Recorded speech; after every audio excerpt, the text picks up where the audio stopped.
continuing these efforts, I reaffirm the commitment of the Tax Department to trust first, scrutinize later.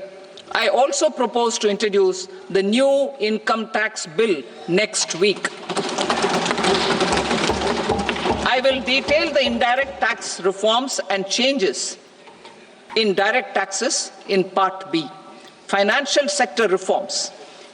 The FDI limit for the insurance sector will be raised from 74 to 100%. This enhanced limit will be available for those companies which invest the entire premium in India. The current guardrails and conditionalities associated with foreign investment will be reviewed and simplified. The services of India Post Payment Bank will be deepened and expanded in rural areas. NABFID will set up a partial credit enhancement facility for corporate bonds for infrastructure. Public sector banks will develop Grameen Credit Score framework to serve the credit needs of SHG members and people in rural areas. A forum for regulatory coordination and development of pension products will be set up.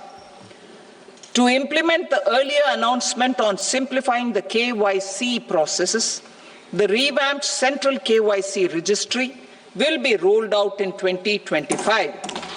We will also implement a streamlined system for periodic updating. Requirements and procedures for speedy approval of company mergers will be rationalized. The scope for fast-track mergers will also be widened and the process made simpler. As proposed in the interim budget, we signed bilateral investment treaties with 2 countries in 2024 to encourage sustained foreign investment, and in the spirit of First Develop India, the current model BIT will be revamped and made more investor-friendly. In the last 10 years, in several aspects, including financial and non-financial, our government has demonstrated a steadfast commitment to ease of doing business. We are determined to ensure that our regulations must keep up with technological innovations and global policy developments.